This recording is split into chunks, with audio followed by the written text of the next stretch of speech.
कि आपके साथ कभी लाइफ में ऐसा हुआ है कि आप कुछ कर रहे हैं या कोई बात सुन रहे हैं या किसी सिचुएशन में हैं और आपका माइंड आपको बता रहा होता है कि शायद ये पहले भी मेरे साथ हुआ है या मैंने यही बात पहले भी की हुई होती है। तो आज मैं इसी फिनोमेना की बात करूँगी या इसी पैटर्न की बात करूँगी जिसको हम डीजा वू बोलते हैं। ये क्या होता है, इसके पीछे क्या साइंस है और इसका हमारी स्पिरिचुअल लाइफ के साथ या साइकोलॉजिकल लाइफ के साथ क्या लिंक होता है।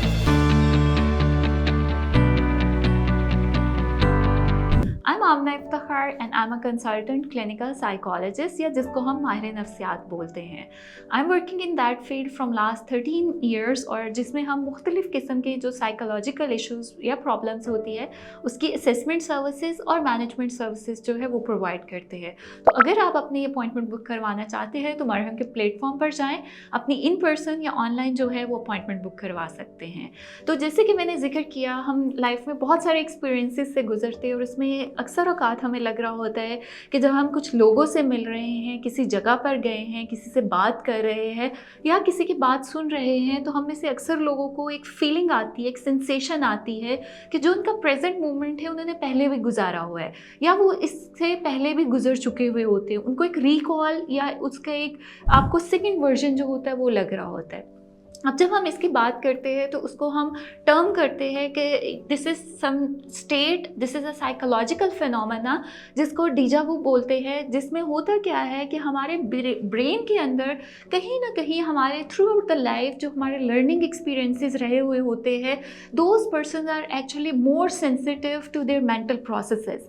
आपके जो सेंसेस उस टाइम काम कर रही होती है, they are more sharpen because अगर मैं स्पिरिचुअल पॉइंट ऑफ व्यू से उसको देखूँ तो वी आर बिलीविंग दैट कि हम लोगों की लाइफ के जो फेजेस होते हैं, हमारी जो अरवाह बनी होती है वो हमारे पहले जो होते हैं वो एग्जिस्ट कर रही होती है और फिर दे कम इन टू द वर्ल्ड और उसके बाद हमारे एक्सपीरियंसेस हो रहे होते हैं। तो स्पिरिचुअल पॉइंट ऑफ व्यू से अगर मैं डीजा वू को एक्सप्लेन करती हूँ तो उसमें ये होता है because our souls are already have those insights. तो जो आपकी शफीफ रूह होती है या जो प्योर हमारे सोल्स होती है, they are more having experiences in day to day life।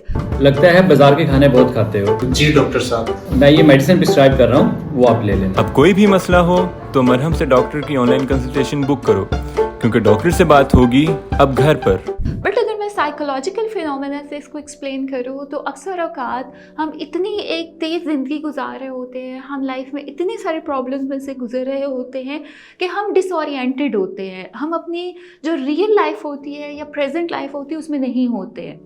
तो समटाइम्स हमारा ब्रेन हमें ऑटोमेटिकली वो एक्सपीरियंसेस रिकॉल करवा रहा होता है या उस मोमेंट के साथ हमारा कनेक्शन इतना स्ट्रॉन्ग होता है कि हमें फील होता है कि शायद ये वाला मोमेंट मैं पहले भी कहीं गुजार चुका हूँ या इसी सिचुएशन में मैं पहले भी कहीं रह चुका होता हूँ।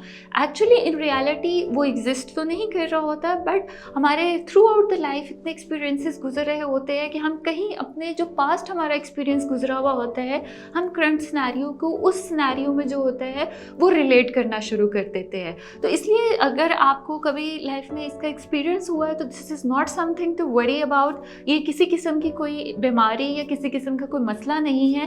दिस इज़ जस्ट कि उस टाइम पर आपका ब्रेन एक डिफरेंट वे पर या उसकी जो वेव्स होती है वो डिफरेंट रिएक्ट कर रही होती है। तो don't need to be worry about it. अगर आपको कभी भी इस तरह का कोई एक्सपीरियंस होता है तो जस्ट फोकस किया करें कि अपनी लाइफ में कहीं ना कहीं अपने लिए वेंटिलेशन की जो है वो अपॉर्चुनिटी ज़रूर रखें, कहीं ना कहीं अपने आप को वेंट आउट ज़रूर करें ताकि आप अपने प्रेजेंट के साथ जो है वो कनेक्ट रहे और आप एक अपनी भरपूर ज़िंदगी जो है वो गुजार सके। और अगर आपका कोई क्वेश्चन है या आप कुछ हमारे से पूछना चाहते हैं तो आप कमेंट सेक्शन में हमें पूछ सकते हैं। Thank you so much for watching this video.